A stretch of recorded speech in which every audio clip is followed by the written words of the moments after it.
ನಮಸ್ಕಾರ ವೀಕ್ಷಕರೇ, HTV ಕನ್ನಡಕ್ಕೆ ಎಲ್ಲರಿಗೂ ಆತ್ಮೀಯವಾದಂತಹ ಸ್ವಾಗತ. ಮೊದಲನೇದಾಗಿ ನೀವೊಂದು HTV ಕನ್ನಡ ಅನ್ನುವಂತಹ ಒಂದು ಪದನ ಕೇಳ್ತಿರೋದೇ ಇದೇ ಮೊದಲನೇ ಬಾರಿಗೆ ಅಂತ ಭಾವಿಸ್ತೀನಿ. ಇನ್ಮುಂದೆ ಪ್ರತಿ ಚಾನೆಲ್ನಲ್ಲೂ ಅಥವಾ ಪ್ರತಿ ಕಡೆನೂ ನಮ್ಮ ಚಾನೆಲ್ನ ಹೆಸರೇ ಬರಲಿ ಅಂತ ಆಶಿಸ್ತಾ ಈ ಒಂದು ಕಾರ್ಯಕ್ರಮನ ಶುರು ಮಾಡೋಣ.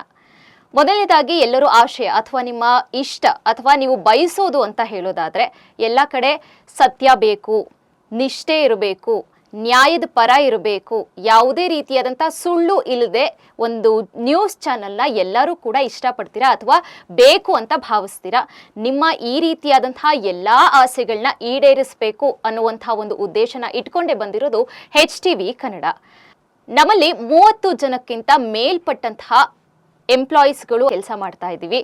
ಹಾಗೆ ಸತತವಾಗಿ 5 ರಿಂದ 6 ತಿಂಗಳ ಕಾರ್ಯಕ್ರಮ ಅಥವಾ ಕೆಲಸದ ನಂತರ ನಾವು ಇವತ್ತು ಎಲ್ಲ ಪ್ರಿಪರೇಷನ್ನ ಜೊತೆಗೆ ನಿಮ್ಮ ಮುಂದೆ ನಮ್ಮ ಒಂದು ಚಾನೆಲ್ನ ಪ್ರಾರಂಭ ಮಾಡೋದಕ್ಕೆ ಬಂದು ನಿಂತಿದ್ದೀವಿ. ಆ ಎಲ್ಲರ ಸಪೋರ್ಟ್ ಎಷ್ಟು ಇಂಪಾರ್ಟೆಂಟ್ ಅಂತ ಅಂದರೆ, ನಮ್ಮ ಕಡೆ ನಿಮಗೆ ಸತ್ಯ ಸಿಗುತ್ತೆ, ನಿಮ್ಮ ಕಡೆ ಅದೇ ರೀತಿಯಾದಂಥ ರೆಸ್ಪಾನ್ಸ್ನ ನಾವು ಬಯಸ್ತೀವಿ. ಮೊದಲನೇದಾಗಿ ಮುಖ್ಯ ಸಂಪಾದಕರಾದಂತಹ ದೇವರಾಜೇಗೌಡರನ್ನ ಈ ಒಂದು ಕಾರ್ಯಕ್ರಮಕ್ಕೆ ಸ್ವಾಗತ ಮಾಡೋಣ. ಬನ್ನಿ. ಸ್ವಾಗತ ಸರ್. ನಮಸ್ಕಾರ. ಎಲ್ಲ ನನ್ನ ಆತ್ಮೀಯ HTV ಕನ್ನಡ ವೀಕ್ಷಕರಿಗೆ ನನ್ನ ಹೃದಯಪೂರ್ವಕ ಧನ್ಯವಾದಗಳನ್ನು ತಿಳಿಸ್ತೀನಿ. ನಾನು ಭಾಳ ವಿಶೇಷವಾಗಿ ನಾನು ನನ್ನ ವಕೀಲ ವೃತ್ತಿಯ ಜೊತೆಗೆ ರಾಜಕೀಯವನ್ನು ಅಳವಡಿಸ್ಕೊಂಡು ಈ ಸಮಾಜದ ಹಲವಾರು ಆಗುಹೋಗುಗಳನ್ನು, ಹಲವಾರು ರೀತಿಯ ಧೋರಣೆಗಳನ್ನು ನಾನು ವೈಯಕ್ತಿಕವಾಗಿ ನೋಡಿದೆ. ನಾನು ಭಾಳ ಪ್ರಮುಖವಾಗಿ ನಾನು ಹುಟ್ಟಿದಂಥ ಜಿಲ್ಲೆ ಹಾಸನ ಜಿಲ್ಲೆ. ರೈತಾಪಿ ವರ್ಗದಿಂದ ಹುಟ್ಟಿದು ಬಂದಂಥವನು, ರೈತರ ಮಗನಾಗಿ ಬಂದಂಥ ನಾನು ಹಲವಾರು ರೈತರ ನೋವು ನಲಿವುಗಳನ್ನು ನೋಡಿ ನನ್ನ ತಲೆಯಲ್ಲಿ ಒಂದು ಐಡಿಯಾ ಬಂತು ನನಗೆ. ನಾನು ಹಾಸನದಲ್ಲಿ ಒಂದು ಉತ್ತಮವಾದಂಥ ಸಮಾಜಕ್ಕೆ ಬೇಕಾದಂಥ ಉತ್ತಮವಾದ ಸಂದೇಶ ಕೊಡುವಂಥ ಮತ್ತು ನಿಜವಾದ ಫಲಾನುಭವಿಗಳನ್ನು ಅಂದರೆ ರೈತರುಗಳನ್ನು, ಕೃಷಿಕರನ್ನು, ಸಾಹಿತಿಗಳನ್ನು, ಕಲಾವಿದರನ್ನು, ಜಾನಪದ ಕಲಾವಿದರನ್ನು, ನಾಟಕಕಾರರನ್ನು, ಅಂದರೆ ಸಮಾಜದ ಕಟ್ಟಕಡೆಯಲ್ಲೂ ಗುರುತಿಸೋಕ್ಕಾಗದೇ ಇರೋಂಥ ವ್ಯಕ್ತಿಗಳನ್ನು ನಾನು ಅವರನ್ನು ಗುರುತಿಸಿ ಒಂದು ಮುಖ್ಯವಾಹಿನಿಗೆ ತರಬೇಕನ್ನೋ ಒಂದು ಸದುದ್ದೇಶ ಸಂದೇಶವನ್ನು ಇಟ್ಕೊಂಡು ನಾನು ಈ HTV ಕನ್ನಡ ಒಂದು ಚಾನಲ್ನ ಪ್ರಾರಂಭ ಮಾಡಿದೆ. ಈ ಒಂದು ಚಾನಲ್ಲು ಸುಮಾರು 6-7 ತಿಂಗಳಿನಿಂದಲೂ ನಿರಂತರವಾಗಿ ಇಡೀ ನಮ್ಮ ತಂಡ ಕೆಲಸವನ್ನು ಮಾಡಿ 6 ತಿಂಗಳಿಂದ ಸ್ವಂತ ಚಿತ್ರೀಕರಣವನ್ನು ಮಾಡಿ ಆಯಾ ಜಾಗಗಳಿಗೆ ಹೋಗಿ ಪ್ರತಿಷ್ಠಿತ ಸ್ಥಳಗಳು, ಪ್ರತಿಷ್ಠಿತ ವ್ಯಕ್ತಿಗಳು, ಪ್ರತಿಷ್ಠಿತ ವಿಷಯಗಳ ಬಗ್ಗೆ ಕಲೆ ಹಾಕಿ ನೈಜ ಚಿತ್ರೀಕರಣವನ್ನು ಮಾಡಿ ನಾವು ಈ ದಿನ ಪ್ರಾರಂಭಿಕವಾಗಿ ಚಾಲನೆ ಕೊಡಬೇಕಂತ ಒಂದು ತೀರ್ಮಾನವನ್ನು ಮಾಡಿದ್ದೀವಿ.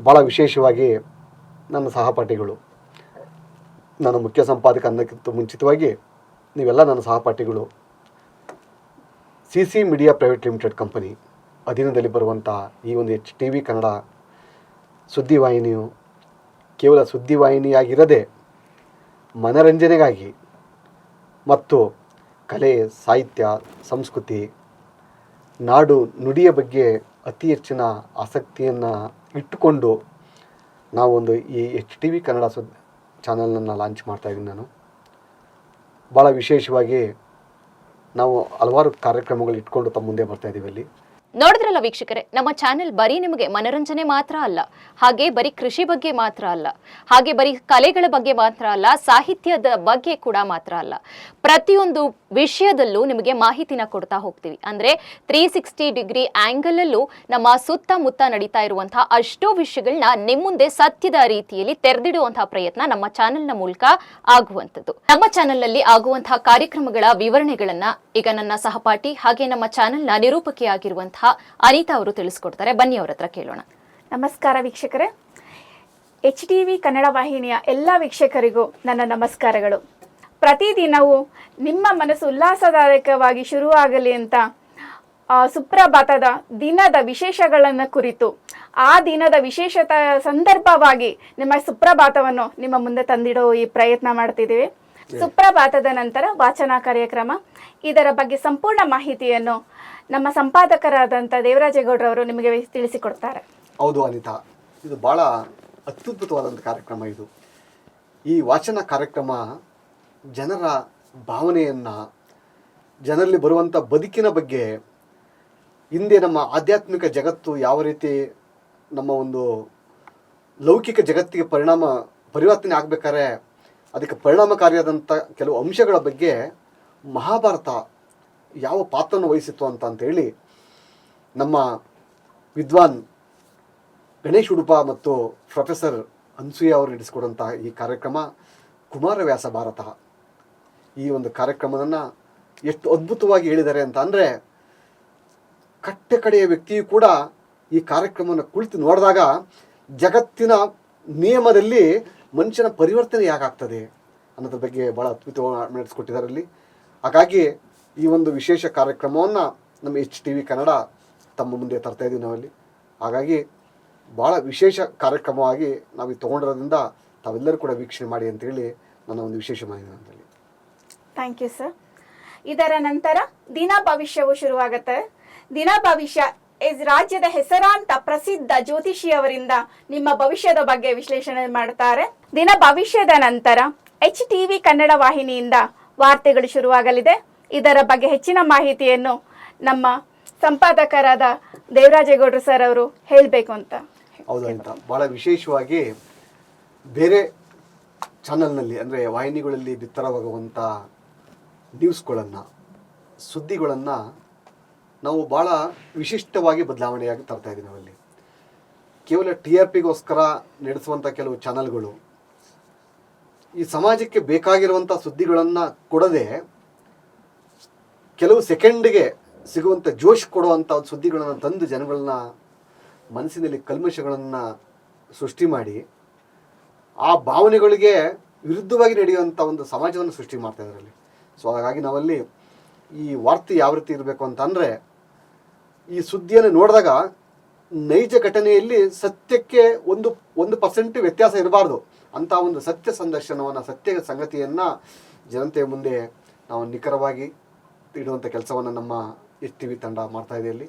ಹಾಗಾಗಿ ವಾರ್ತೆಗೆ ಭಾಳ ವಿಶೇಷವಾದಂಥ, ವಿಭಿನ್ನವಾದಂಥ ಮಹತ್ವವನ್ನು ಕೊಟ್ಟು ಯಾವುದೋ ಚಿಕ್ಕ ಪುಟ್ಟ ವಿಚಾರಗಳನ್ನು ತಮ್ಮ ಮುಂದೆ ತರದೆ ಆ ವಿಚಾರ ಅರ್ಥಗರ್ಭಿತವಾಗಿರಬೇಕು ಮತ್ತು ಸಮಾಜಕ್ಕೆ ಮಾದರಿಯಾಗಿರಬೇಕು ಮತ್ತು ಅದು ಆ ಒಂದು ವಾರ್ತೆಯ ವಿಶೇಷ ಜನರಿಗೆ ಮನಸ್ಸು ಮುಟ್ಟುವಂತಿರಬೇಕು ಮತ್ತು ಪರಿವರ್ತನೆ ಆಗಬೇಕು. ಆ ಒಂದು ದೃಷ್ಟಿಯಲ್ಲಿ ಈ ವಾರ್ತೆಯನ್ನು ನಾವಲ್ಲಿ ಕೇವಲ 30 ನಿಮಿಷದಲ್ಲಿ ನಾವು 60 ವಿಷಯಗಳ ಬಗ್ಗೆ ನಾವು ಕೊಡ್ತಾ ಇದ್ದೀವಿ ಅಲ್ಲಿ. ಭಾಳ ವಿಶಿಷ್ಟವಾದಂಥ ಕಾರ್ಯಕ್ರಮ ಮಾಡ್ತಾ ಇದ್ದೀವಿ ಅಲ್ಲಿ. ಧನ್ಯವಾದಗಳು ಸರ್. ಮುಂದಿನ ಕಾರ್ಯಕ್ರಮದ ಬಗ್ಗೆ ನಮ್ಮ ಸಹಪಾಠಿಯಾದ ಪದ್ಮ ಅವರು ನಿಮಗೆ ತಿಳಿಸಿಕೊಡುತ್ತಾರೆ. ನಮಸ್ಕಾರ ವೀಕ್ಷಕರೇ. ವಾರ್ತೆಗಳ ನಂತರ ಸಮಗ್ರ ಕೃಷಿ.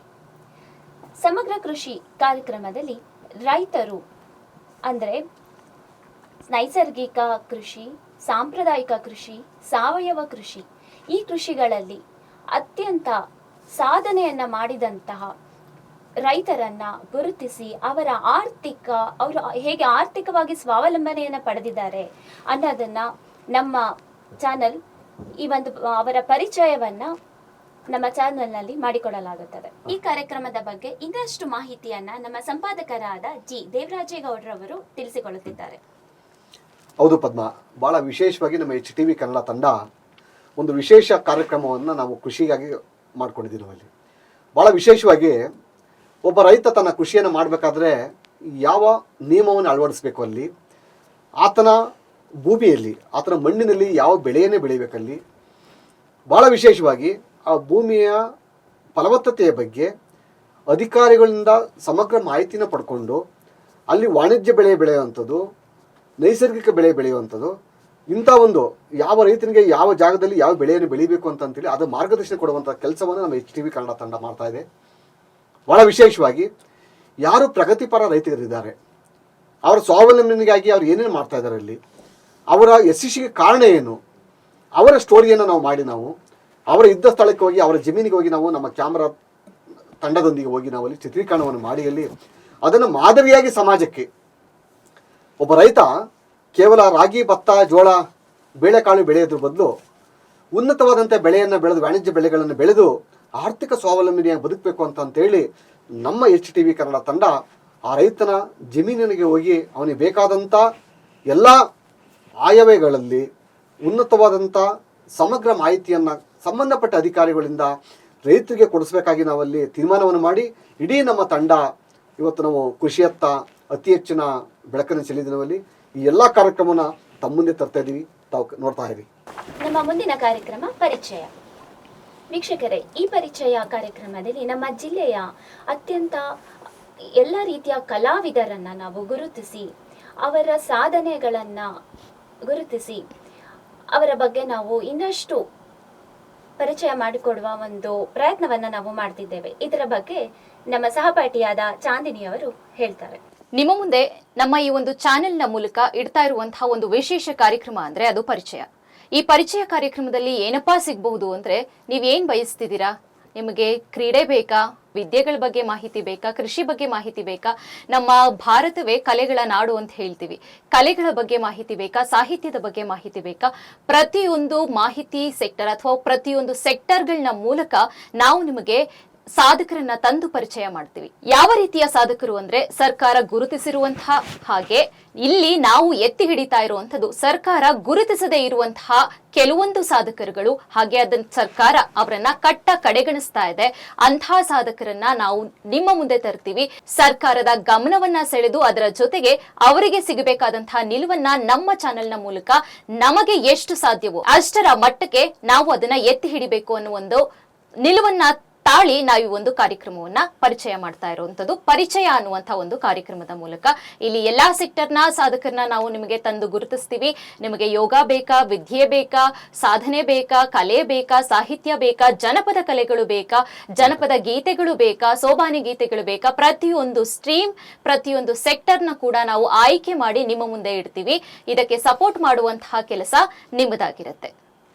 ಹೌದು ಪದ್ಮ, ಬಹಳ ವಿಶೇಷವಾಗಿ ನಮ್ಮ ಈ ಒಂದು ಕಾರ್ಯಕ್ರಮದಲ್ಲಿ ನಾವು ಈ ಸಮಾಜದಲ್ಲಿ ನಶಿಸಿ ಹೋಗಿರುವಂಥ ಜಾನಪದ ಕಲೆ ಆಗಿರ್ಬೋದು, ಕ್ರೀಡೆ ಆಗಿರ್ಬೋದು, ಮತ್ತು ಕಂಸಾಳೆ ನೃತ್ಯ ಆಗಿರ್ಬೋದು, ಕೋಲಾಟಗಳಾಗಿರ್ಬೋದು, ಭಾಳ ವಿಶೇಷವಾಗಿ ನಾವು ತಂಬೂರಿನ ಮರ್ತು ಹೋಗ್ಬಿಟ್ಟಿದ್ವಿ ನಾವಿಲ್ಲಿ. ಈ ತಂಬೂರಿ ಯಾರೂ ನೋಡಿಲ್ಲ ಅಲ್ಲಿ. ಆ ತಂಬೂರಿಯಲ್ಲಿ ಹೇಳುವಂಥ ಒಂದು ಕಲೆ ಇದೆಯಲ್ಲ, ಅದು ಮನಸ್ಸನ್ನು ಮುಟ್ಟುವಂಥ ಕಲೆ. ಅದು ಆ ಕಲೆಯನ್ನು ಕೂಡ ಇವತ್ತು ನಮ್ಮ ಸರ್ಕಾರ ಗುರುತಿಸ್ತಾ ಇಲ್ಲ ಅಲ್ಲಿ. ಹಾಗಾಗಿ ನಾವಲ್ಲಿ ನಮ್ಮ ಪ್ರಮುಖ ಯೋಜನೆ ಏನು ಅಂತಂದರೆ, ನಮ್ಮ ನಾಡಿನಲ್ಲಿ ಈ ಒಂದು ಕನ್ನಡ ನೆಲೆಯಲ್ಲಿ ಎಷ್ಟು ಕಲೆಗಳಿದ್ದಾವೆ, ಆ ಪ್ರತಿಯೊಂದು ಗ್ರಾಮೀಣ ಸೊಗಡಿನ ಕಲೆಗಳನ್ನು ನಾವು ಹುಡುಕಿ ನಮ್ಮ ತಂಡ ಚಿತ್ರೀಕರಣ ಮಾಡಿದೆ. ಅದನ್ನು ತಮ್ಮ ಮುಂದೆ ತರ್ತಾ ಇದ್ದೀವಿ ನಾವಲ್ಲಿ. ಭಾಳ ವಿಶೇಷವಾದಂಥ ಕಾರ್ಯಕ್ರಮ ಇದರಲ್ಲಿ ಪ್ರತಿಯೊಬ್ಬ ಡ್ರಾಮಾ ಅಂದರೆ ನಾಟಕ ಆಗಿರ್ಬೋದು, ಪೌರಾಣಿಕ ನಾಟಕ, ಸಾಮಾಜಿಕ ನಾಟಕ, ಹಲವಾರು ರೀತಿಯ ನಾಟಕಗಳನ್ನು ನಾವು ಜನರ ಮುಂದೆ ತರುವಂಥ ಕೆಲಸವನ್ನು ಭಾಳ ವಿಶೇಷವಾಗಿ ಹಾಸನ ಜಿಲ್ಲೆಗೆ ಪ್ರಪ್ರಥಮವಾಗಿ ಈ ಕಾರ್ಯಕ್ರಮ ತಮ್ಮ ಮುಂದೆ ತರ್ತಾ ಇದ್ದೀವಿ. ಅದು ಭಾಳ ವಿಶೇಷವಾದಂಥ ಕಾರ್ಯಕ್ರಮದಲ್ಲಿ ಭಾಳ ಇನ್ನೊಂದು ವಿಶೇಷ ಅಂತ ಅಂದರೆ ಪದ್ಮ, ನಮ್ಮದು ಈ ಒಂದು ಪರಿಚಯ ಈ ಕಾರ್ಯಕ್ರಮದ ಅತಿ ಹೆಚ್ಚು ವ್ಯಾಲ್ಯುಬಲ್ ಒಂದು ಕಾರ್ಯಕ್ರಮ ಏನು ಅಂತ ಅಂದರೆ ಕಾನೂನಿನ ಅರಿವು. ಅಥವಾ ನಾನೊಬ್ಬ ವಕೀಲನಾಗಿ ನನ್ನ ತಲೆಯಲ್ಲಿ ಬಂದಿದ್ದು, ಸಮಾಜದಲ್ಲಿ ಎಲ್ಲೋ ಒಂದು ಕಡೆ ನಾವು ನ್ಯಾಯದಿಂದ ವಂಚನೆ ಆಗ್ತಾ ಇದ್ದಾರೆ ಅಂತೇಳಿ ಸರ್ಕಾರ ಹಲವಾರು ಯೋಜನೆಗಳು ಮಾಡಿಕೊಟ್ಟಿದೆ. ಕೆಲವು ವ್ಯಕ್ತಿಗಳಿಗೆ, ಅಂದರೆ ಆರ್ಥಿಕವಾಗಿ ಹಿಂದುಳಿದಿರೋಂಥ ವ್ಯಕ್ತಿಗಳಿಗೆ, ವಿದ್ಯೆಯಲ್ಲಿರುವಂಥ ನಿರುದ್ಯೋಗಿಗಳು, ಕೆಲವು ಅವಿದ್ಯಾವಂತರಿಗೆ ಕಾನೂನಿನ ಅರಿವು ಇರಲ್ಲ.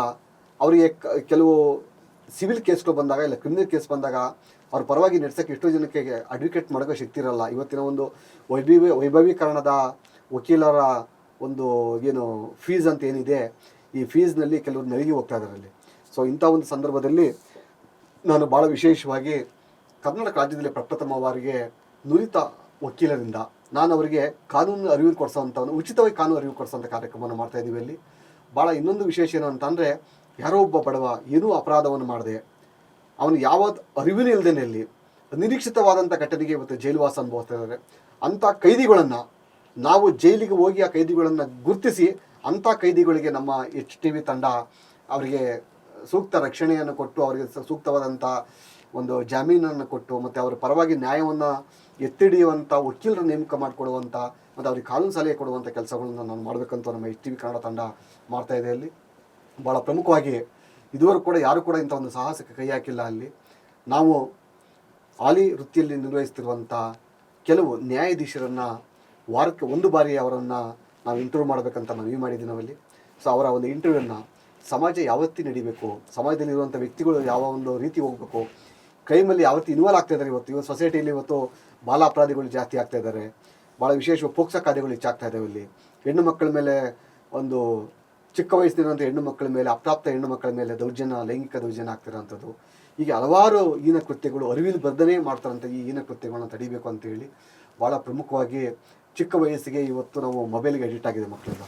ಸೊ ಅದರಿಂದ ಯಾವ ರೀತಿ ದೂರ ಇರಬೇಕು, ಮತ್ತು ಕೆಲವು ಡ್ರಗ್ಸು, ಗಾಂಜಾ, ಇನ್ನಿತರ ಮಾರಕ ದ್ರವ್ಯಗಳಿಗೆ, ಮಾರಕವಾದಂಥ ವಸ್ತುಗಳ ಬಗ್ಗೆ ದೂರ ಇರಬೇಕಂತೇಳಿ ಈ ಒಂದು ಕಾರ್ಯಕ್ರಮನ ತಿಳಿಸ್ಕೊಡ್ಬೇಕಂತೇಳಿ ನಾವು ಒಂದು ವಿಶೇಷ ಕಾರ್ಯಕ್ರಮವನ್ನು ಮಾಡ್ತಾಯಿದ್ದೀವಿ. ಅಲ್ಲಿ ಅದ್ರ ಬಗ್ಗೆ ಒಂದು ಸೈಬರ್ ಕ್ರೈಮ್ ಅಂತ ಎಷ್ಟು ಜನ ಇವತ್ತು ಸಮಾಜದಲ್ಲಿ ಇವತ್ತು ಎಷ್ಟು ಜನ ಸಾಮಾಜಿಕ ಜಾಲತಾಣಗಳಲ್ಲಿ ಇವತ್ತು ತನ್ನ ಆರ್ಥಿಕವಾಗಿ ತನ್ನ ಇದನ್ನು ಕಳ್ಕೊತಾ ಇದ್ದಾರೆ, ಅಲ್ಲಿ ನಷ್ಟವನ್ನು ಹೊಂದುತ್ತಾ ಇದ್ದಾರೆ.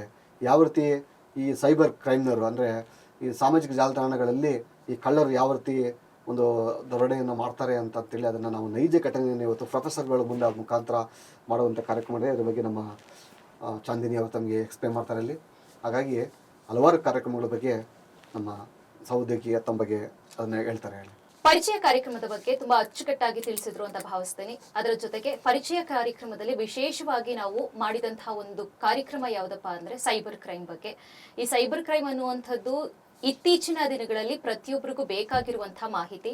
ಅಂದ್ರೆ ಮೊಬೈಲ್ ಫೋನ್ ಇಂದ ನಿಮಗೆ ಆಗುವಂತಹ ಅನುಕೂಲಗಳು ಹಾಗೆ ಅನಾನುಕೂಲಗಳ ಬಗ್ಗೆ ತುಂಬಾ ಕೂಲಂಕುಷವಾಗಿ ಮಾಹಿತಿಯನ್ನ ಕೊಟ್ಟಿರುವಂತಹ ಒಂದು ಸುಂದರವಾದಂತಹ ಕಾರ್ಯಕ್ರಮ. ಅದರಲ್ಲಿ ನಮಗೆ ಮೊಬೈಲ್ ಇಂದ ನಮಗೆ ಆಗ್ತಾ ಇರುವಂತಹ ಅನಾಹುತಗಳು, ಅದರಲ್ಲೂ ಮಕ್ಕಳು ಏನೆಲ್ಲ ಅನಾಹುತಗಳನ್ನ ಅನುಭವಿಸ್ತಾ ಇದ್ದಾರೆ, ಮಕ್ಕಳಿಂದ ಪೇರೆಂಟ್ಸ್ ಗಳಿಗೆ ಅಥವಾ ನಮ್ಮ ಪೋಷಕರುಗಳು ಎದುರಿಸ್ತಾ ಇರುವಂತಹ ಸಮಸ್ಯೆಗಳು ಏನು, ಮಕ್ಕಳಿಗೆ ಮೊಬೈಲ್ ಕೊಡೋದ್ರ ಮೂಲಕ ಆಗ್ತಾ ಇರುವಂತಹ ದುಷ್ಪರಿಣಾಮಗಳು, ಮಕ್ಕಳಿಗೆ ಏನಾಗ್ತಾ ಇದೆ ಅದ್ರ ಬಗ್ಗೆ ಮಾಹಿತಿ ಕೊಟ್ಟಿದ್ದಾರೆ. ಅದರ ಜೊತೆಗೆ ಈಗ ಎಲ್ಲರಿಗೂ ಗೊತ್ತೇ ಇದೆ, OTP ಗಳಾಗಿರ್ಬೋದು ಅಥವಾ ಕೆಲವೊಂದು ಲಿಂಕ್ ಗಳಾಗಿರ್ಬೋದು ಮೊಬೈಲ್ಗೆ ಬರುತ್ತೆ, ಅದ್ರ ಮೂಲಕ ಆಗ್ತಾ ಇರುವಂತಹ ದುಷ್ಪರಿಣಾಮಗಳು. ತುಂಬಾ ಜನ ಎದುರಿಸಿರ್ತೀರಾ, ದುಡ್ಡು ಕಳ್ಕೊಂಡಿರ್ತೀರಾ ಅಥವಾ ನಿಮ್ಮ ಪರ್ಸನಲ್ ಡೀಟೇಲ್ಸ್ ಗಳನ್ನ ಕಳ್ಕೊಂಡಿರ್ತೀರಾ. ಇದನ್ನ ಸೇವ್ ಮಾಡ್ಕೋಬೇಕು, ಆ ತರ ಆಗದೆ ನಾವು ನಮ್ಮ ಹುಷಾರಲ್ಲಿ ಹೇಗಿರ್ಬೇಕು ಅನ್ನೋದ್ರ ಬಗ್ಗೆ ಆ ಒಂದು ಸೈಬರ್ ಕ್ರೈಮ್ ಅಲ್ಲಿ ತಿಳ್ಕೊಳ್ಳುವಂಥದ್ದು. ಅದರ ಜೊತೆಗೆ ನಿಮ್ಮ ಮೊಬೈಲ್ ನ ಯಾರಿಗ್ ಕೊಡಬೇಕು, ಯಾರಿಗ್ ಕೊಡಬಾರ್ದು, ಎಲ್ ಚಾರ್ಜ್ ಮಾಡಬೇಕು, ಎಲ್ ಚಾರ್ಜ್ ಮಾಡಬಾರ್ದು, ಯಾವ ರೀತಿಯಾದಂತಹ ವೈಫೈಗಳನ್ನ ನೀವು ಕನೆಕ್ಟ್ ಮಾಡ್ಕೋಬೇಕು, ಯಾವ ರೀತಿಯಾದಂತಹ ವೈಫೈಗಳಿಂದ ನೀವು ದೂರ ಇರಬೇಕು, ಇದ್ರ ಬಗ್ಗೆನೂ ಕೂಡ ನೀವು ಮಾಹಿತಿನ ತಿಳ್ಕೊಂಡಿದ್ದೀರಾ. ಅದರ ಜೊತೆಗೆ ಜಾಗತಿಕ ಮಟ್ಟದಲ್ಲಿ ನನ್ನ ಒಂದು ಮೊಬೈಲ್ನ ಸೆಕ್ಯೂರಿಟಿ ಆಗಿರ್ಬೋದು ಅಥವಾ ನನ್ನ ಒಂದು ಮೊಬೈಲ್ ನ ಮಾಹಿತಿ ಯಾರಿಗೆಲ್ಲ ಹೋಗ್ತಾ ಇದೆ ಅದರಿಂದ ನಾವು ಹೇಗೆ ಸೇಫ್ ಆಗಿರಬೇಕು, ಇದರ ಬಗ್ಗೆಯೂ ಕೂಡ ನೀವು ಮಾಹಿತಿನ ತಿಳ್ಕೋಬಹುದು. ಇನ್ನ ಹೆಚ್ಚಿನ ಮಾಹಿತಿಗಳನ್ನ ಅವರು ಕೊಟ್ಟಿದ್ದಾರೆ. ಈ ಒಂದು ಚಿಕ್ಕ ಸಮಯದಲ್ಲಿ ಅದನ್ನ ಕವರ್ ಮಾಡೋದಕ್ಕಾಗ್ತಿಲ್ಲ, ಬಟ್ ನೀವು ಆ ಒಂದು ಕಾರ್ಯಕ್ರಮನ ನೋಡಿದ್ರೆ ಕಂಪ್ಲೀಟ್ ಆಗಿ ನಿಮ್ಮ ಮೊಬೈಲು ಮತ್ತೆ ನೀವು ಸೇಫ್ ಆಗಿರೋದಂತೂ ಗ್ಯಾರಂಟಿ. ಕಾರ್ಯಕ್ರಮನ ಮಿಸ್ ಮಾಡಬೇಡಿ. ಚಂದಿನಿ, ಭಾಳ ವಿಶೇಷವಾಗಿ ಈ ಕಾರ್ಯಕ್ರಮದ ಮತ್ತೊಂದು ಗರಿಯನ್ನು ಇವತ್ತು ನಮ್ಮ HTV ಚಾನಲ್ ತರ್ತಾ ಇದ್ದೀವಿ. ಇಲ್ಲಿ ನಮ್ಮ ಜಿಲ್ಲೆಯ ಸಾಧಕರು ಅಂದರೆ ತಳಹಂತದಿಂದ ಇವತ್ತು ಹೆಲಿಕಾಪ್ಟರನ್ನು, ವಿಮಾನವನ್ನು ಆರಿಸುವಂಥ ಒಬ್ಬ ಸಾಧಕರ ಬಗ್ಗೆ ನಾವು HTV ಕನ್ನಡ ತಂಡ ನಾವು ಅವ್ರನ್ನ ಸಂದರ್ಶನವನ್ನು ಮಾಡಿದ್ದೀವಿ. ಇಲ್ಲಿ ಕ್ಯಾಪ್ಟನ್ ಗೋಪಿನಾಥ್ ಅಂತೇಳಿ ಅವರ ಬಾಲ್ಯ ಜೀವನದ ಬಗ್ಗೆ ಹೇಗೆ ಬೆಳೆದು ಬಂದರು ಅವರಲ್ಲಿ, ನಂತರ ಅವರ ವಿದ್ಯಾಭ್ಯಾಸ ಮುಂದೆ ಬಂತು, ತದನಂತರ ಅವರು ₹1 ಒಬ್ಬ ಬಡವ ವಿಮಾನವನ್ನು ಏರಿ ಹೋಗಬೇಕು ಅನ್ನೋ ಒಂದು ಕನಸನ್ನು ಕಂಡು ವಿಮಾನವನ್ನು ಖರೀದಿ ಮಾಡಿದಂಥ ಮಹಾನ್ ನಾಯಕನ ಬಗ್ಗೆ ನಾವು ನಮ್ಮ ಚಾನಲ್ ತರ್ತಾ ಇದ್ದೀವಿ. ನಾವಲ್ಲಿ ವೀಕ್ಷಿಸಿ, ಬಹಳ ಅದ್ಭುತವಾದಂಥ ಕಾರ್ಯಕ್ರಮ ಇದು. ಪರಿಚಯ ಕಾರ್ಯಕ್ರಮದ ಬಗ್ಗೆ ಸಂಪೂರ್ಣವಾದಂತಹ ಮಾಹಿತಿನ ತಿಳ್ಕೊಂಡ್ರಿ. ಅದಾದ ನಂತರ ಮತ್ತಷ್ಟು ಕಾರ್ಯಕ್ರಮಗಳಿದೆ, ಬನ್ನಿ ಅದ್ರ ಬಗ್ಗೆ ತಿಳ್ಕೊಳ್ಳೋಣ. ನಮ್ಮ ಮುಂದಿನ ಕಾರ್ಯಕ್ರಮ ಸಿನಿಮಾ. ವೀಕ್ಷಕರೇ, ಪ್ರತಿದಿನ ದಿನನಿತ್ಯದ ಜಂಜಾಟದಿಂದ ಸುಸ್ತಾಗಿ ಮನೆಗೆ ಬಂದಿರ್ತಾರೆ.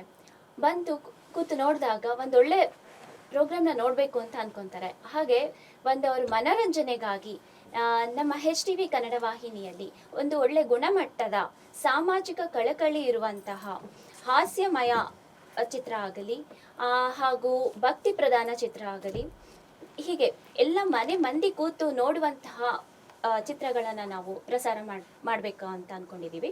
ಇನ್ನಷ್ಟು ಮಾಹಿತಿಯನ್ನ ನನ್ನ ಸಹಪಾಠಿಯಾದ ಚಾಂದಿನಿ ಅವರು ಹೇಳ್ತಾರೆ. ಸಿನಿಮಾ ಅಂದ ತಕ್ಷಣ ಮನೆಯವ್ರು ಎಲ್ಲರೂ ಕೂತು ನೋಡ್ಬೇಕು, ಅದು ಬಿಟ್ಟು ಅಪ್ಪ ಅಮ್ಮ ನೋಡ್ತಾ ಇದ್ರೆ ಮಕ್ಳು ಎದ್ದು ಹೋಗೋದು, ಮಕ್ಳು ನೋಡ್ತಾ ಇದ್ರೆ ಅಪ್ಪ ಅಮ್ಮ ಎದ್ದು ಹೋಗೋದು, ಇಂತಹ ಸಿನಿಮಾಗಳನ್ನ ನೀವು ಆಲ್ಮೋಸ್ಟ್ ನೋಡಿರುವಂತದ್ದು.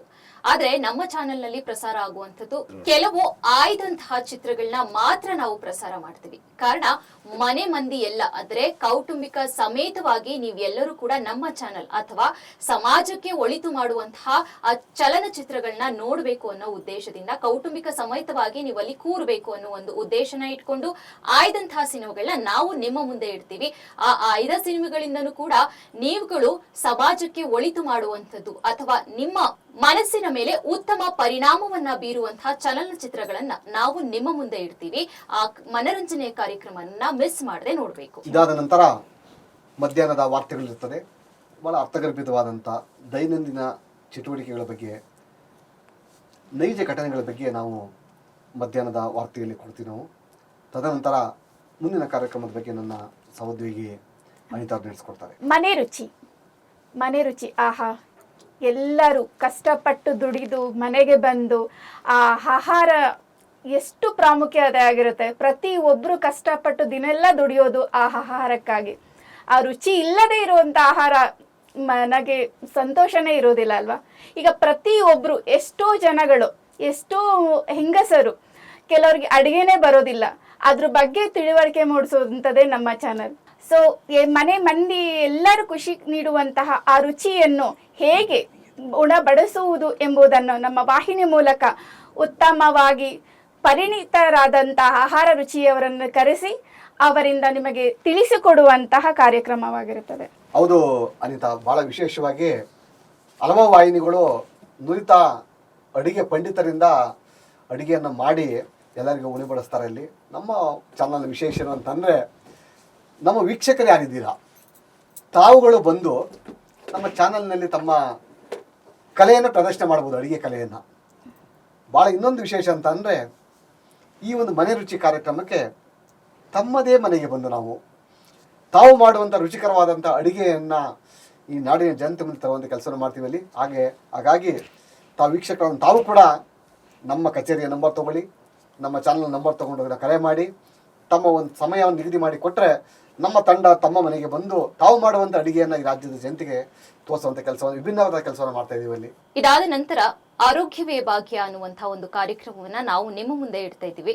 ಆ ಆರೋಗ್ಯವೇ ಭಾಗ್ಯ ಅನ್ನುವಂತಹ ಕಾರ್ಯಕ್ರಮದಲ್ಲಿ ನುರಿತ ಡಾಕ್ಟರ್ಗಳ ಮೂಲಕ ಅಥವಾ ವೈದ್ಯರ ಮೂಲಕ ನಿಮಗೆ ಬೇಕಾದಂತಹ ರೀತಿಯಲ್ಲಿ, ಬೇಕಾದ್ರೆ ನೀವುಗಳು ಕೂಡ ಕರೆ ಮಾಡಬಹುದು. ನಮಗೆ ಈ ತರದ ಸಮಸ್ಯೆಗಳಿದೆ, ಈ ಸಮಸ್ಯೆಗಳಿಗೆ ಕುರಿತಾಗಿ ಯಾರಾದರೂ ವೈದ್ಯರನ್ನ ಕರೆಸಿ ನಮಗೆ ಮಾಹಿತಿನ ತಿಳಿಸಿ ಅಂತ ಹೇಳಿದ್ರು ಕೂಡ ನಾವು ಆ ಒಂದು ಕಾರ್ಯಕ್ರಮವನ್ನ ಪ್ರಸಾರ ಮಾಡುವಂಥದ್ದು.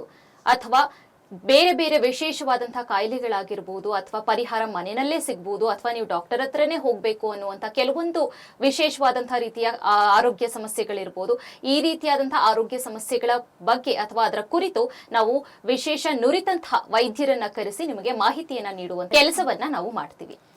ಹೌದು ಚಂದಿನಿ, ಭಾಳ ವಿಶೇಷವಾಗಿ ನಾವು ನಮ್ಮ ತಂಡ ವೈದ್ಯರ ಪರಿಚಯಿಸೋದ್ರ ಜೊತೆಗೆ ಭಾಳ ವಿಶೇಷವಾದಂಥ ಕಾರ್ಯಕ್ರಮ, ಈ ಆರೋಗ್ಯ ಕಾರ್ಯಕ್ರಮದಲ್ಲಿ ನಾವು ಒಂದು ವಿಭಿನ್ನವಾದಂಥ ಸಾಹಸಕ್ಕೆ ಕೈ ಹಾಕಿದ್ವಿ ನಾವೀಗ. ಏನು ಅಂತಂದರೆ, ಇವತ್ತು ರಾಜ್ಯ ಸರ್ಕಾರ ಆಗಿರ್ಬೋದು, ಕೇಂದ್ರ ಸರ್ಕಾರ ಆಗಿರ್ಬೋದು, ಇಲ್ಲಿ ಇವತ್ತು ನಮ್ಮ ಈ ನಾಡಿನ ಜನತೆಗೆ, ಅಂದರೆ ಈ ದೇಶದ ಪ್ರತಿಯೊಬ್ಬ ಪ್ರಜೆಗೆ ಯಾವ ಯಾವ ಸೌಕರ್ಯಗಳನ್ನು ಸರ್ಕಾರ ಕೊಡ್ತಾ ಇದೆ, ಸೌಲಭ್ಯಗಳನ್ನು ಕೊಡ್ತಾ ಇದೆ, ಇಲ್ಲಿ ಯಾವ ಯಾವ ಔಷಧಿಗಳನ್ನು ಕೊಡ್ತಾ ಇದೆ, ಇಲ್ಲಿ ಯಾವ ಯಾವ ಕಾಯಿಲೆಗೆ ನಮ್ಮ ಸರ್ಕಾರ ಯಾವತ್ತೂ ಸ್ಪಂದಿಸ್ತದೆ. ಸಣ್ಣ ಎಕ್ಸಾಂಪಲ್ಲು, ಯಾರೋ ಒಬ್ಬ ಬಡವ ಹಾರ್ಟ್ ಪೇಷಂಟು, ಹಾರ್ಟ್ ಪ್ರಾಬ್ಲಮ್ ಆಯ್ತಲ್ಲಿ, ಆತನಿಗೆ ಒಂದು ಭಾಳ ದೊಡ್ಡ ಮಟ್ಟದ ಖಾಸಗಿ ಹಾಸ್ಪಿಟ್ಲಿಗೆ ಹೋಗಿ ಅವನ ಹಾರ್ಟನ್ನ ಟ್ರೀಟ್ಮೆಂಟ್ ತೊಗೊಳಕ್ಕೆ ಶಕ್ತಿ ಇರಲ್ಲ, ಆಪ್ರೇಷನ್ನಿಂದ ಮತ್ತೊಂದಾಗಿರ್ಬೋದು. ಆದರೆ ನಮ್ಮ ಸರ್ಕಾರ ಅವರಿಗೆ ಉಚಿತವಾಗಿ ಹಾರ್ಟ್ ಆಪ್ರೇಷನ್ ಮಾಡುವಂಥ ಜಾಗ, ಮತ್ತು ಅವನಿಗೆ ಉಚಿತ ಕೊಡುವಂಥ ಔಷಧಿ ಕೊಡುವಂಥದ್ದು, ಮತ್ತು ಅವನಿಗೆ ಬೇಕಾದಂಥ ಸವಲತ್ತುಗಳು ಕೊಡುವಂಥದ್ದನ್ನು, ಇದನ್ನು ನಾವು ಈ ಒಂದು ಕೆಲಸಕ್ಕೆ ಕೈ ಹಾಕ್ತಿದ್ವಿ ನಾವು HTV ತಂಡ. ಭಾಳ ವಿಶೇಷವಾಗಿ ನಮ್ಮೆಲ್ಲರ ನೆಚ್ಚಿನ ನಾಯಕರಾದಂಥ ನಮ್ಮ ಪ್ರಧಾನಿ ಶ್ರೀ ನರೇಂದ್ರ ಮೋದಿಜಿಯವರು ತಂದಿರುವಂಥ ಈ ಒಂದು ಜನ್ಧನ್ ಯೋಜನೆ ಆಗಿರ್ಬೋದು, ಜನೌಷಧಿ ಕಾರ್ಯಕ್ರಮ ಆಗಿರ್ಬೋದು, ಹಲವಾರು ರೀತಿ ಔಷಧಿಗಳ ಸಂಬಂಧಪಟ್ಟಂಥ ಕಾರ್ಯಕ್ರಮಗಳು. ಭಾಳ ವಿಶೇಷವಾಗಿ ಕೆಲವು ಯೋಜನೆಗಳಲ್ಲಿ, ಪ್ರಧಾನಮಂತ್ರಿ ಯೋಜನೆಯಲ್ಲಿ ಯಾವ ಯಾವ ಸೌಕರ್ಯಗಳು ಆರೋಗ್ಯಕ್ಕೆ ಸಂಬಂಧಪಟ್ಟಂತೆ ಸಿಗ್ತವೆ ಅಂಥ ಕಾರ್ಯಕ್ರಮಗಳನ್ನು ರಿಸರ್ಚ್ ಮಾಡಿ ತಾವು ನಮ್ಮ ವೀಕ್ಷಕ ನಮಗೆ ಕರೆ ಮಾಡಿ ತಿಳಿಸಿದ್ದೇ ಆದರೆ ನಾವು ಆ ಒಂದು ಪೇಷಂಟ್ಗೆ ಯಾವ ರೀತಿ ಸಹಾಯವನ್ನು ಮಾಡಬೇಕನ್ನೋದನ್ನು ನಾವು ತೀರ್ಮಾನ ಮಾಡಿದವಲ್ಲಿ ಆ ಪೇಷಂಟಿಗೆ ಯಾವ ಹಾಸ್ಪಿಟ್ಲಿಗೆ ಕಳಿಸಿದ್ರೆ ಅನುಕೂಲ ಆಗ್ತದೆ, ಯಾವ ಡಾಕ್ಟ್ರಿಂದ ಅವ್ರಿಗೆ ಸಲಹೆ ಕೊಟ್ಟರೆ ಟ್ರೀಟ್ಮೆಂಟ್ ಕೊಡಿಸಿದ್ರೆ ಅವನು ಹುಷಾರಾಗ್ತಾನೆ ಅವನಲ್ಲಿ, ನಮ್ಮ ರಾಜ್ಯ ಸರ್ಕಾರ ಯಾವ ರೀತಿ ಸವಲತ್ತು ಕೊಡ್ತದೆ, ರಾಜ್ಯ ಸರ್ಕಾರದ ಯೋಜನೆ ಏನಿದೆ, ಕೇಂದ್ರ ಸರ್ಕಾರ ಸವಲತ್ತು ಏನಿದೆ, ಕೇಂದ್ರ ಸರ್ಕಾರದ ಯೋಜನೆ ಇದೆ, ಇಂಥ ಒಂದು ಮಾತ್ರವಾದಂಥ ಕಾರ್ಯಕ್ರಮವನ್ನು ಈ ಆರೋಗ್ಯ ಕಾರ್ಯಕ್ರಮದಲ್ಲಿ ತಮ್ಮ ಮುಂದೆ ತರ್ತಾ ಇದ್ದೀವಿ ನಾವಲ್ಲಿ. ಹಾಗಾಗಿ ವೀಕ್ಷಕರೇ, ಈ ಚಾನಲ್ನ ನಿರಂತರ ಸಂಪರ್ಕದಲ್ಲಿದ್ದು ನೀವಲ್ಲಿ ಈ ಆರೋಗ್ಯ ಭಾಗ್ಯದ ಬಗ್ಗೆ ನೀವು ಈ ಕಾರ್ಯಕ್ರಮದಲ್ಲಿ ನೀವು ಭೇಟಿಯಾದರೆ ನಮ್ಮ ಚಾನಲ್ಗೆ ಕರೆ ಮಾಡಿದರೆ ನುರಿತ ತಜ್ಞರ ವೈದ್ಯರ ತಂಡದ ಜೊತೆಗೆ ಇರುವಂಥ ಸವಲತ್ತು ಮತ್ತು ಸಲಕರಣೆಗಳ ಬಗ್ಗೆ ನಾವು ಹೆಚ್ಚಿನ ಮಾಹಿತಿಯನ್ನು ಕೊಡ್ತೀವಿ ಅಂತ ನಾವು ಹೇಳ್ತೀವಿ. ಕಾರ್ಯಕ್ರಮ ಮುಂದುವರೆದಂತೆ ಕಾಮಿಡಿ ಶೋ ಅಂದ್ರೆ ಬೆಳಗಿಂದ ಸಂಜೆವರೆಗೂ ನ್ಯೂಸ್ ನೋಡಿರ್ತೀರಾ, ಬೇರೆ ಬೇರೆ ಕಾರ್ಯಕ್ರಮಗಳನ್ನ ನೋಡಿರ್ತೀರಾ. ಮತ್ತಷ್ಟು ಮನರಂಜನೆ ಉದ್ದೇಶವನ್ನ ಇಟ್ಕೊಂಡು ನಾವು ನಿಮಗೆ ಪ್ರಸಾರ ಮಾಡ್ತಾ ಇರೋದು ಕಾಮಿಡಿ ಶೋ. ಈ ಕಾಮಿಡಿ ಶೋನಲ್ಲಿ ನೀವು ಗುರುತಿಸಿರುವಂತಹ ಹಾಗೆ ಗುರುತಿಸೋದಕ್ಕೆ ಆಗದೆ ಮೂಲೆಯಲ್ಲಿ ಉಳಿದಿರುವಂತಹ ಕೆಲವೊಂದು ಅಥವಾ ಹಲವಾರು ಪ್ರತಿಭೆಗಳು ನಮ್ಮ ದೇಶದಲ್ಲಿದೆ. ಅದರಲ್ಲೂ ನಮ್ಮ ಹಾಸನ ಜಿಲ್ಲೆ ಹಾಗೆ ನಮ್ಮ ಕರ್ನಾಟಕ ರಾಜ್ಯದಲ್ಲಿದೆ. ಮೂಲೆ ಮೂಲೆಯಲ್ಲೂ ಹೋಗಿ ನಾವು ಆ ಪ್ರತಿಭೆಯನ್ನ ಹುಡುಕುವಂತ ಧೈರ್ಯ ನಮ್ಮಲ್ಲಿದೆ.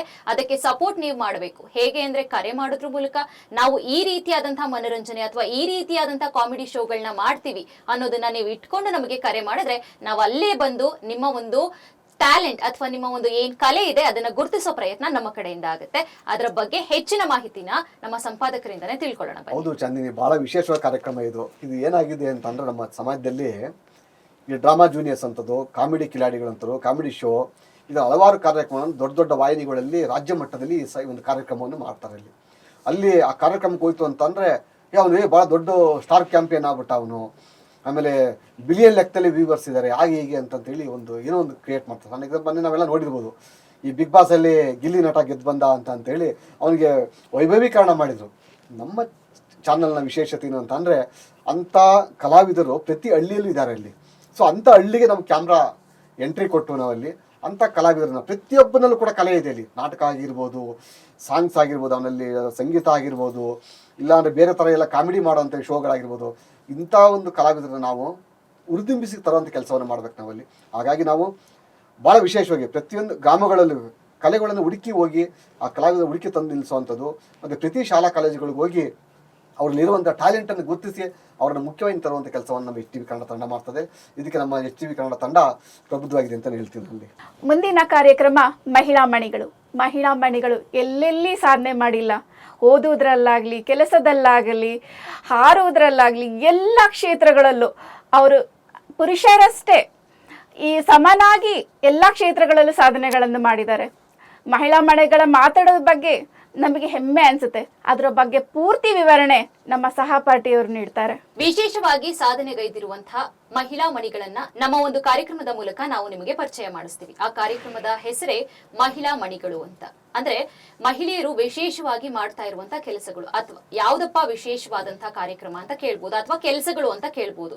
ಅಂತರಿಕ್ಷಕ್ಕೆ ಹೋಗಿದ್ದಾರೆ, ಹಾಗೆ ಸ್ಯಾಟಲೈಟ್ ನ ಉಡಾವಣೆ ಮಾಡಿದ್ದಾರೆ. ಬರೀ ಅಷ್ಟೇ ಅಂದ್ರೆ ತುಂಬಾ ಎತ್ತರವಾದಂತಹ ಸ್ಥಾನಕ್ಕೆ ಸಾಧನೆ ಮಾಡಿರುವ ಮಹಿಳಾ ಮಣಿಯರು ಮಾತ್ರನಾ ಅಂತ ಕೇಳೋದಾದ್ರೆ ಖಂಡಿತವಾಗ್ಲೂ ಅಲ್ಲ. ಕೃಷಿಯಲ್ಲಿ ಸಾಧನೆ ಮಾಡಿದ್ದಾರೆ, ಕೋಳಿ ಸಾಗಾಣಿಕೆಯಲ್ಲಿ ಸಾಧನೆಗಳನ್ನ ಮಾಡಿದ್ದಾರೆ, ಬ್ಯೂಟಿ ಪಾರ್ಲರ್ ಇಟ್ಕೊಂಡು ಜೀವನ ಮಾಡ್ತಾ ಇದ್ದಾರೆ, ಅದು ಕೂಡ ಒಂದು ಸಾಧನೆನೆ. ಶಿಕ್ಷಣ ಕ್ಷೇತ್ರಗಳಲ್ಲಿ ಸಾಧನೆ ಮಾಡಿದ್ದಾರೆ, ಸಾಹಿತ್ಯ ಕ್ಷೇತ್ರದಲ್ಲಿ ಸಾಧನೆಗಳನ್ನ ಮಾಡಿದ್ದಾರೆ. ಹೀಗೆ ಹಲವಾರು ಕ್ಷೇತ್ರಗಳಲ್ಲಿ ನಮ್ಮ ಮಹಿಳಾ ಮಣಿಯರು ಮೇಲುಗೈನ ಹಿಡಿದಿದ್ದಾರೆ ಅಂತ ಭಾವಿಸೋಣ. ಆ ಮಹಿಳೆಯರನ್ನ ಗುರುತಿಸಿ ನಾವು ಇಲ್ಲಿ ತಂದು ನಿಮಗೆ ಪರಿಚಯಿಸುವಂತಹ ಕಾರ್ಯಕ್ರಮವನ್ನ ಅಥವಾ ಕೆಲಸವನ್ನ ನಾವು ನಮ್ಮ ಮೂಲಕ ಮಾಡ್ತೀವಿ. ನಿಮಗೂ ಗೊತ್ತಿರುವಂತವ್ರು ನನ್ನ ಕಲೆ ಎಲ್ಲೂ ಕೂಡ ಸಾಬೀತಾಗಿಲ್ಲ, ನನ್ನ ಕಲೆ ಹೊರ ಪ್ರಪಂಚಕ್ಕೆ ಬಂದಿಲ್ಲ ಅಂತ ನಿಮ್ಮ ಸುತ್ತಮುತ್ತ ಯಾರಾದ್ರೂ ಇದ್ರೂ ಕೂಡ ನಮಗೆ ಪರಿಚಯಿಸಿದ್ರೆ ನಾವು ಅವರ ಪ್ರತಿಭೆನ ಅಥವಾ ಅವರ ಕಲೆನ ಗುರುತಿಸುವಂತಹ ಕೆಲಸ ನಮ್ಮ ಕಡೆಯಿಂದ ಆಗುತ್ತೆ. ಇದ್ರ ಬಗ್ಗೆ ಇನ್ನಷ್ಟು ಮಾಹಿತಿಯನ್ನ ಸಂಪಾದಕರು ತಿಳಿಸ್ತಾರೆ.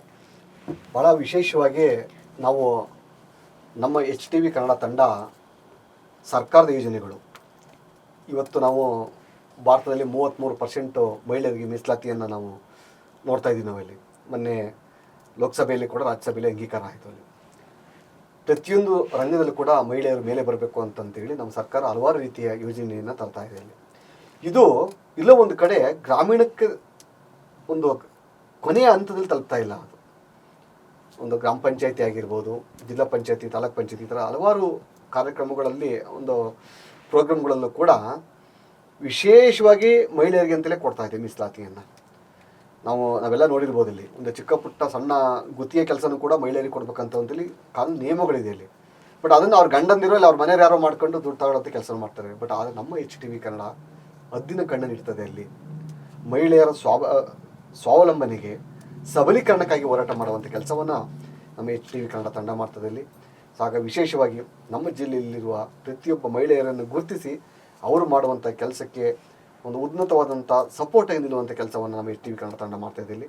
ನಮ್ಮ ಮತ್ತೊಂದು ಅದ್ಭುತವಾದ ಕಾರ್ಯಕ್ರಮ ಯಾವುದಪ್ಪ ಅಂದರೆ ಪಾಠಶಾಲೆ. ಅದರಲ್ಲಿ ಏನು ಮಾಡೋದು ಅಂದರೆ ಅಳಿವಿನ ಅಂಚಿನಲ್ಲಿರುವಂತಹ ಎಷ್ಟೋ ಸರ್ಕಾರಿ ಶಾಲೆಗಳನ್ನ ಉಳಿಸುವಂಥ ಒಂದು ದಿಕ್ಕಿನಲ್ಲಿ ನಮ್ಮ ಒಂದು ಹೋರಾಟ ಹಾಗೆ ಅಭಿಯಾನ. ಏನಪ್ಪ ಅಂದರೆ ವಿಶೇಷ 100 ಕೋಟಿ ಅನುದಾನವನ್ನು ಕೊಟ್ಟು ಸರ್ಕಾರಿ ಶಾಲೆಗಳನ್ನ ನಡೆಸ್ತಾರೆ.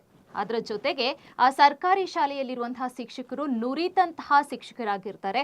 ಸರ್ಕಾರನೇ ಒಂದು ಎಕ್ಸಾಮ್ನ ಕಂಡಕ್ಟ್ ಮಾಡುತ್ತೆ. ಅದಾದ ನಂತರ ಅದರಲ್ಲಿ ತುಂಬ ಬ್ರಿಲಿಯಂಟ್ಸು ಯಾರೆಲ್ಲ ವಿಶೇಷತೆಗಳನ್ನ ಹೊಂದಿರ್ತಾರೆ ಅವರನ್ನು ಮಾತ್ರ ಎಲೆಕ್ಟ್ ಮಾಡಿಕೊಂಡು ಶಿಕ್ಷಕರಾಗಿ ನಾವು ಬಂದು ಅಪಾಯಿಂಟ್ ಮಾಡ್ಕೊಳ್ಳುವಂಥದ್ದು.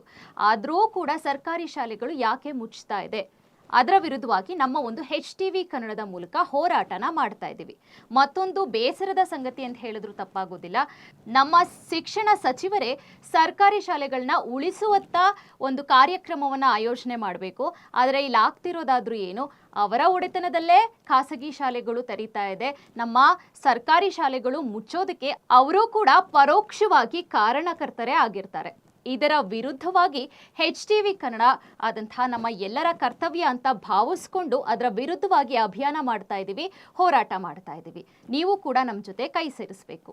ನಮ್ಮ ಮತ್ತೊಂದು ವಿಶೇಷ ಕಾರ್ಯಕ್ರಮ ಯಾವುದಪ್ಪ ಅಂದರೆ HTV ಕನ್ನಡ ವಿಶೇಷ ಕಾರ್ಯಕ್ರಮ ಅಂತ. ಅಲ್ಲಿ ನಾವು ವಿಶೇಷ ಕಾರ್ಯಕ್ರಮ ಅಂತ ಯಾಕೆ ಹೇಳ್ತೀವಿ ಅಂದರೆ ಅಂಥ ವಿಷಯಗಳನ್ನ ನಾವು ನಿಮ್ಮ ಮುಂದೆ ತೆರೆದಿಡ್ತೀವಿ. ಯಾವುದಪ್ಪ ಅಂಥ ವಿಷಯಗಳು ಅನ್ನೋದಾದರೆ ವೈಟ್ ಕಾಲರ್ ಕ್ರೈಮ್ ಅಂದರೆ ಹಗಲು ದರೋಡೆ ಅಂತ ಕೇಳಿದ್ದೀರಾ. ಈ ಹಗಲು ದರೋಡೆ ಮಾಡೋರು ಯಾರು? ನಮ್ಮ ಈ ರಾಜಕಾರಣಿಗಳು ಮತ್ತೆ ಅಧಿಕಾರಿಗಳು. ಏನ್ ಮಾಡ್ತಿದ್ದಾರೆ ಅನ್ನೋದಾದ್ರೆ ನಾವು ಕಟ್ತಾ ಇರುವಂತ ತೆರಿಗೆ ಹಣದಿಂದ ನಮಗೇ ಮೋಸ ಮಾಡ್ತಾ ಇದ್ದಾರೆ. ಅದನ್ನ ನಾವು ಹಗಲು ದರೋಡೆ ಅಂತ ಹೇಳ್ತೀವಿ. ಏನ್ ಮೋಸ ಆಗ್ತಾ ಇದೆ? ಪ್ರತಿಯೊಂದು ವಿಭಾಗದಲ್ಲೂ ಕೂಡ ನಮಗೆ ಮೋಸ ಆಗ್ತಾ ಇದೆ. ಲಂಚ ತಗೊಳ್ತಾರೆ, ಬೇರೆ ಬೇರೆ ಭ್ರಷ್ಟ ಅಧಿಕಾರಿಗಳಿದ್ದಾರೆ, ಭ್ರಷ್ಟ ರಾಜಕಾರಣನ ಮಾಡ್ತಾ ಇದ್ದಾರೆ. ಏನ್ ಮಾಡ್ತಾ ಇದ್ದಾರೆ, ಯಾವ ಮಟ್ಟಕ್ಕೆ ದುಡ್ಡನ್ನ ಲೂಟಿ ಮಾಡ್ತಾ ಇದ್ದಾರೆ, ಎಷ್ಟು ಭ್ರಷ್ಟಾಚಾರ ಮಾಡ್ತಾ ಇದ್ದಾರೆ. ಬರೀ ಅಷ್ಟೇ ಅಲ್ಲ, ಅಭಿವೃದ್ಧಿ ಕಾಮಗಾರಿಗಳ ಹೆಸರಲ್ಲಿ 100 ಕೋಟಿ 1000 ಕೋಟಿ ಮೋಸ ಮಾಡ್ತಾ ಇದ್ದಾರೆ, ದರೋಡೆ ಮಾಡ್ತಾ ಇದ್ದಾರೆ. ಅದನ್ನ ಕೂಡ ನಾವು ನಿಮ್ಮ ಮುಂದೆ ಇಡ್ತೀವಿ. ಬರೀ ಹಾಗೆ ಇಡ್ತೀವ? ಖಂಡಿತವಾಗ್ಲೂ ಇಲ್ಲ. ಸಾಕ್ಷಿ ಸಮೇತವಾಗಿ ನಾವು ನಿಮ್ಮ ಮುಂದೆ ಇಡ್ತೀವಿ. ಬರೀ ಸಾಕ್ಷಿ ಕೊಡೋದಲ್ಲ, ಅವರಿಗೆ ಆಗಬೇಕಾಗಿರುವಂತಹ ಶಿಕ್ಷೆನೂ ಕೂಡ ಕೊಡಿಸೋ ಮಟ್ಟಕ್ಕೆ ನಮ್ಮ ಈ ಒಂದು HTV ಕನ್ನಡ ಹೋರಾಡುವಂಥದ್ದು. ಇದಕ್ಕೆ ನಮಗೆ ಸಂಪೂರ್ಣವಾಗಿ ನಿಮ್ಮ ಸಪೋರ್ಟ್ನ ಅವಶ್ಯಕತೆ ಇದೆ. ದೇವಾಲಯಗಳ ಪುನಶ್ಚೇತನದ ಕಡೆಗೆ HTV ಕನ್ನಡದ ಅಭಿಯಾನ. ಹಾಸನ ಅನ್ನೋದೇ ಒಂದು ಕಲೆಗಳ ಬೀಡು ಅಂತ ಕರಿತೀವಿ. ಈ ಕಲೆಗಳ ಬೀಡಲ್ಲಿ ನಮಗೆ ಕಲೆಗಳು ಅಂದ ತಕ್ಷಣ ನೆನಪಿಗೆ ಬರೋದೇ ಹಳೆಬೀಡು ಮತ್ತೆ ಬೇಲೂರು. ಬರೀ ಅಷ್ಟೇನಾ ಹಾಗಾದ್ರೆ ಅಂತ ಕೇಳೋದಾದ್ರೆ ಖಂಡಿತವಾಗ್ಲೂ ಇಲ್ಲ. ಈ ಕಲೆಗಳು ಅಥವಾ ಸಾಹಿತ್ಯಗಳನ್ನ ನೋಡ್ತಾ ಹೋದ್ರೆ ಹಾಸನದ ಸುತ್ತಮುತ್ತ ಅಥವಾ ನಮ್ಮ ಕರ್ನಾಟಕ ರಾಜ್ಯದಲ್ಲೇ ತುಂಬಾನೇ ಸಾಹಿತ್ಯ ಮತ್ತೆ ಕಲೆಗಳು ಅಥವಾ ಈ ಶಿಲ್ಪಕಲೆಗಳು ಅಂತ ಹೇಳ್ತೀವಿ ಅಲ್ವಾ, ಅಂಥ ಕಲೆಗಳನ್ನ ಹೊಂದಿರುವಂತ ಸಾಕಷ್ಟು ದೇವಾಲಯಗಳಿದೆ. ಆ ದೇವಾಲಯಗಳನ್ನ ಪರಿಚಯಿಸುವಂತಹ ಕೆಲಸ ನಾವು ಮಾಡ್ತೀವಿ. ಅದರ ಜೊತೆಗೆ ಕೆಲವೊಂದು ಉನ್ನತ ಸ್ಥಿತಿಯಲ್ಲಿರುವಂತಹ ಅಥವಾ ಅಭಿವೃದ್ಧಿ ಹೊಂದಿರುವಂತಹ ಅಥವಾ ಉನ್ನತ ಮಟ್ಟದಂತಹ ಮಠಾಧೀಶರಾಗಿರ್ಬೋದು, ಆ ಮಠಗಳನ್ನ ಆಗಿರ್ಬೋದು, ಅಂತಹ ಸಾಧಕರನ್ನ ಪರಿಚಯಿಸುವಂತಹ ಕೆಲಸ ನಾವು ಮಾಡ್ತೀವಿ. ಇದ್ರ ಬಗ್ಗೆ ಸಂಪೂರ್ಣ ಮಾಹಿತಿ ನಮ್ಮ ಸಂಪಾದಕರು ತಿಳಿಸ್ತಾರೆ, ಕೇಳೋಣ. ಹೌದು, ಬಹಳ ವಿಶೇಷವಾಗಿ ಚಾಂದಿನಿ, ಈ ಕಾರ್ಯಕ್ರಮ ಬಹಳ ಅತ್ಯದ್ಭುತವಾದಂಥದ್ದು. ನಮ್ಮ ಹಿಂದೂ ಸನಾತನ ಧರ್ಮವನ್ನು ಎತ್ತಿ ಹಿಡಿಯುವಂಥ ಹಲವಾರು ದೇವಸ್ಥಾನಗಳು ಇವತ್ತು ನಮ್ಮ ಜಿಲ್ಲೆಯಲ್ಲಿದ್ದಾವೆ. ಕೇವಲ ನಾವು ನಮ್ಮ ಕಣ್ಣಿಗೆ ಕಾಣೋದೇನು ಅಂತಂದರೆ ಬೇಲೂರು, ಹಳೆಬೀಡು, ಶ್ರವಣಬೆಳಗೊಳ, ಈ 3ಕ್ಕೆ ಮಾತ್ರ ಸೀಮಿತನ ಮಾಡ್ತೀವಿ ನಾವಲ್ಲಿ. ಭಾಳ ವಿಶೇಷವಾಗಿ ಇವತ್ತು ಮೊಸಳೆ, ನಮ್ಮ ಹಾಸನ ಜಿಲ್ಲೆಯಲ್ಲಿರುವಂಥ, ಹಾಸನ ತಾಲೂಕಿನಲ್ಲಿರುವಂಥ ಮೊಸಳೆ ಅನ್ನೋ ಒಂದು ಗ್ರಾಮ ಇವತ್ತು ಚಾಲುಕ್ಯರ ಒಂದು ಅದ್ಭುತವಾದಂಥ ಕಲೆಗೆ ಹೆಸರಾದಂಥ ದೇವಸ್ಥಾನ ಅದು. ಹಾಗೆ ದುದ್ದ ಹತ್ರ ಒಂದು ದೇವಸ್ಥಾನ ಇದೆ. ಈಗ ಹಲವಾರು ದೇವಸ್ಥಾನಗಳು ನಮಗೆ ಕಣ್ಣಿಗೆ ಕಂಡರೂ ಕೂಡ ಎಲ್ಲೂ ಕೂಡ ಜನಗಳಿಗೆ ಕಾಣದ ರೀತಿ ಮುಚ್ಚಿ ಹೋಗಿದ್ದಾವೆ ಇಲ್ಲಿ. ಸೊ ಇಂಥ ದೇವಸ್ಥಾನಗಳನ್ನು ಪರಿಚಯ ಮಾಡಿ ಮುಂದೆ ತರುವಂಥ ಕೆಲಸವನ್ನು ನಮ್ಮ ವಾಹಿನಿ ಮಾಡ್ತಾ ಇದ್ದೀವಿ. ಭಾಳ ಪ್ರಮುಖವಾಗಿ ಹಲವಾರು ಮಠಾಧೀಶರು, ಹಿಂದೆ ನಾವೆಲ್ಲ ಶಿವಕುಮಾರ ಸ್ವಾಮೀಜಿ ಅವ್ರನ್ನ ನೋಡ್ತಾ ಇದ್ದು ನಾವು. ಅದಾದ ನಂತರ ನಮ್ಮ ಏನು ಶ್ರವಣಬೆಳಗೊಳದ ಪರಮ ಪೂಜ್ಯ ಚಾರುಕೀರ್ತಿ ಭಟ್ಟಾಚಾರ್ಯ ಅವರನ್ನು ನೋಡ್ತಿದ್ವಿ ನಾವಲ್ಲಿ. ಈಗ ಹಲವಾರು ದಿಗ್ಗಜರನ್ನು ನಾವು ನೋಡಿದ್ದೀವಿ ಅಲ್ಲಿ. ಭಾಳ ವಿಶೇಷವಾಗಿ ಮಠಾಧೀಶರಾಗಿ ಮಠಗಳನ್ನು ಅಭಿವೃದ್ಧಿ ಮಾಡಿಸೋದ್ರ ಜೊತೆಗೆ ಅವ್ರು ಸಾಧನೆ ಹೇಗೆ ಮಾಡಿದ್ದಾರೆ ಅನ್ನೋದ್ರ ಬಗ್ಗೆ ನಾವಲ್ಲಿ ಪುಷ್ಪಗಿರಿ ಮಠದ ಸ್ವಾಮೀಜಿಯವ್ರನ್ನು ಕೂಡ ನಾವು ನೋಡಿದ್ದೀವಿ ಅಲ್ಲಿ. ಸೊ ಹಾಗಾಗಿ ಭಾಳ ವಿಶೇಷ ಅಂತ ಅಂದರೆ ಒಬ್ಬ ವ್ಯಕ್ತಿ ತನ್ನ ಹಣಕ್ಕೆ ಅಧಿಕಾರಕ್ಕೋಸ್ಕರ ಸೀಮಿತವಾಗಿರಬಾರ್ದು, ಜಗತ್ತಿಗೆ ಏನಾದರೂ ಒಂದು ಸಂದೇಶವನ್ನು ಕೊಡಬೇಕು ಅಂತಂತೇಳಿ ಸರ್ವಸ್ವವನ್ನು ತ್ಯಾಗ ಮಾಡಿ ತನ್ನ ಅಧಿಕಾರವನ್ನು ತ್ಯಾಗ ಮಾಡಿ ಹೋದಂಥ ಎಚ್ ಎಲ್ ನಾಗರಾಜ್ ಅಂದರೆ ನಿಶ್ಚಲಾನಂದ ಸ್ವಾಮೀಜಿಯವರು ಅವ್ರ ಬಗ್ಗೆಯೂ ಕೂಡ ನಾವು ಒಂದು ದೊಡ್ಡ ಒಂದು ವಿಶೇಷ ಕಾರ್ಯಕ್ರಮವನ್ನು ಮಾಡಿ ತಮ್ಮ ಮುಂದೆ ತರ್ತಾ ಇದ್ವಿ. ಹೀಗೆ ಹಲವಾರು ಕಲೆ ಸಾಹಿತ್ಯ, ಒಂದು ವಿಶೇಷ ಕಲೆ ಸಾಹಿತ್ಯ ಸಂಸ್ಕೃತಿಯ ಜೊತೆಗೆ ನಮ್ಮ ನಾಡು ನೆಲೆ ನುಡಿಯ ಜೊತೆಗೆ ನಮ್ಮ ದೇವಸ್ಥಾನ ಸಂಪ್ರದಾಯ ಸಂಸ್ಕೃತಿಯನ್ನು ತರಬೇಕು ಅಂತೇಳಿ ನಮ್ಮ HTV ಕನ್ನಡ ತಂಡ ಹಲವಾರು ಕಾರ್ಯಕ್ರಮಗಳು ತಂದು ತಮ್ಮ ಮುಂದೆ ತಂದಿರ್ತಾ ಇದ್ದೀವಿ. ಇಲ್ಲಿ ಇಂಥ ಒಂದು ಅದ್ಭುತವಾದ ಕಾರ್ಯಕ್ರಮವನ್ನು ನಮ್ಮ HTV ತಂಡ ಸುಮಾರು 30 ಜನರ ತಂಡದೊಂದಿಗೆ ಈ ಜಿಲ್ಲೆಯಲ್ಲಿ ಪ್ರಾರಂಭ ಮಾಡ್ತಾ ಇದ್ವಿ. ನನ್ನ ಆತ್ಮೀಯ ವೀಕ್ಷಕರ ಒಂದು ವಿಶೇಷ ಮನವಿ ಅಂತ ಅಂದರೆ, ಚೊಚ್ಚಲ ಬಾರಿಗೆ ನಾನು ಒಂದು ಸಣ್ಣ ಪ್ರಯತ್ನವನ್ನು ಮಾಡಿ ಒಂದು ಈ ಪುಟ್ಟ HTV ಕನ್ನಡ ಎಂಬ ಚಾನಲನ್ನು ಪ್ರಾರಂಭ ಮಾಡ್ತಾಯಿದ್ದೀನಿ. ನಮ್ಮ ಈ ಒಂದು 3 ತಿಂಗಳ ಪ್ರಾಯೋಗಿಕ ಈ ಒಂದು ಕಾರ್ಯಕ್ರಮದಲ್ಲಿ ಯಾವುದೇ ತಪ್ಪು ನೆನಪುಗಳು ಬಂದರೂ ಕೂಡ ಅದನ್ನು ತಿದ್ದಿ ನಮ್ಮ ವಾಹಿನಿಯ ನಂಬರ್ಗೆ ಕರೆ ಮಾಡಿ ಎಲ್ಲೆಲ್ಲಿ ಯಾವ ಹಂತದಲ್ಲಿ ಸರಿ ಮಾಡ್ಕೋಬೇಕು ಅದನ್ನು ಸರಿ ತೂಗಿಸುವಂಥ ಕೆಲಸ ತಮ್ಮದಾಗಿರ್ತದಲ್ಲಿ. ಹಾಗಾಗಿ ಯಾವುದೇ ಕಾರ್ಯಕ್ರಮದ ಬಗ್ಗೆ ತಾವು ಕೊಡುವಂಥ ಸಲಹೆಯನ್ನು ನಾವು ಸ್ವೀಕಾರ ಮಾಡ್ತೀವಿ. ಅಲ್ಲಿ ಪ್ರತಿನಿತ್ಯ ಸುಮಾರು 10 ನಂಬರ್ಗಳು ತಮಗಾಗಿ ಕಾಯ್ತಾ ಇರ್ತದೆ. ತಾವು ಯಾವ ಬೇಕಾದ್ರೆ ಕರೆ ಮಾಡ್ಬೋದು. ನಮ್ಮ HTV ಕನ್ನಡ ಚಾನಲ್ಗೆ ತಮ್ಮ ಸಲಹೆ ಸಹಕಾರವನ್ನು ಕೊಡ್ಬೋದು ಅಂತ ಹೇಳ್ತಾ ನಮ್ಮ ಈ ಒಂದು ತಂಡದ ವತಿಯಿಂದ ನಿಮ್ಮೆಲ್ಲ ಆತ್ಮೀಯ ವೀಕ್ಷಕರಿಗೆ ನಾವು ಧನ್ಯವಾದವನ್ನು ನಮಸ್ಕಾರವನ್ನು ತಿಳಿಸ್ತೀವಿ. ಧನ್ಯವಾದ.